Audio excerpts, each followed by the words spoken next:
Hi guys, welcome back to Rev Solution. In today's video I'm just going to run you through some daily vehicle checks to make sure your car is fit and ready for the road, so let's get into it.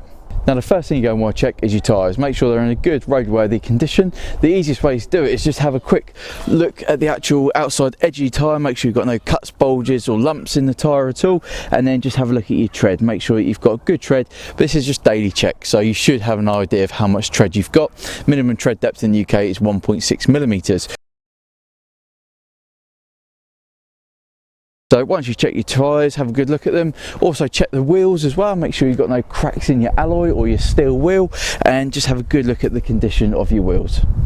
The next thing you're going to want to check is the bodywork. Just checking the condition of the bodywork. If you parked it up overnight somewhere, you want to have a quick walk around the vehicle, checking all the bodywork, make sure there's no parts sticking out, make sure that no one's crashed into the vehicle overnight, and just make sure there's no extra damage that you haven't noticed. At the end of the day, anyone could crash into a vehicle, anyone could key your vehicle, so it's always good just to check your bodywork and make sure that it is in a good roadworthy condition. You want to make sure that your glass is in a good maintained condition. So in front of the driver in the steering wheel area, you've got a 290mm section, which is called the A sweep. In that section, you want to make sure there's no damage over 10mm, and for the rest of the windscreen, you want to make sure there's no damage over 40mm. So I've got a little chip here which has been filled. That is well under 10mm. However, it is in the other part of the windscreen, which is a 40mm. If that was in the driver section, again, it's under 10mm, so that is okay. However, this one has been fixed. I'm aware of that one. I've had a few more stone chips hit the windscreen, but luckily nothing has cracked it. So yeah, just keep on top of your glass.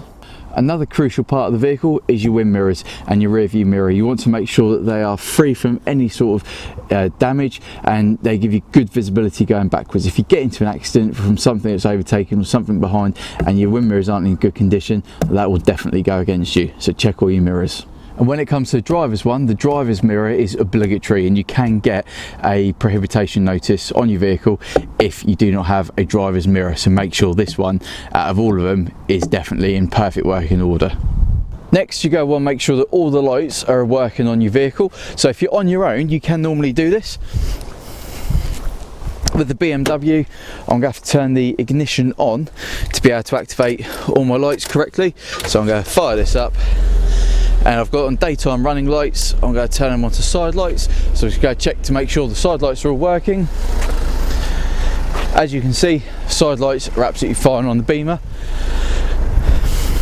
I'll then move over to the headlights, the dip beam, high beam. I can turn those off. I can then go for the hazard lights, check the hazard lights are working. Obviously you're going to be pressing the buttons, going around the vehicle, checking everything works okay. And then when it comes to the rear of the vehicle, again, just make sure all the lights are working. If however you're trying to look to see if the brake lights are working, put your foot on the brake, try and see a reflection in a wall or something behind you. I've got bushes behind me at the moment, so I can't do that, but what I can do is I can wedge something on the brake pedal just so it activates it and I can see if they're working. However, luckily for me, I've got a camera, so I can review the camera and see if that is working, which they are. So when it comes to underneath the bonnet, you want to make sure that all the fluid reservoirs are fully topped up to their minimum or maximum levels. You don't want to be going too low.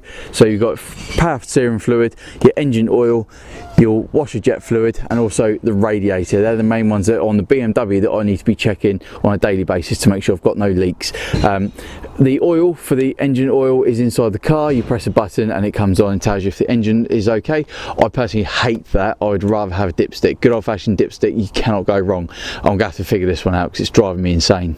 So when it comes to doing daily checks on your vehicle, they are the main things that I look out for to make sure my vehicle is in a good roadworthy condition for the drive ahead. If you like this video, give me a thumbs up, leave a comment below if you think I've missed anything out, and until next time, stay safe and I'll see you soon.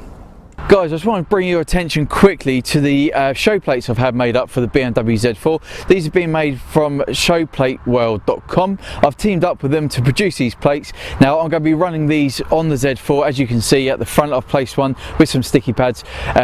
Places such as Goodwood, Thruxton, or anywhere else that I go for content creation. great website, showplatesworld.com, and they will produce some legal plates conforming to all the BSAU markings and also the markings where the plate was produced. Also, if you've got some ideas for some show plates, put your registration details in them and they will make up smaller plates for show purpose only. Head over to their website, I'll put a link in the description below, and get a good idea of what your car or your motorcycle will look like with either their 4D, 3D gel plates. Yeah, brilliant website, head over to them. Big thank you to showplatesworld.com for supporting my YouTube channel.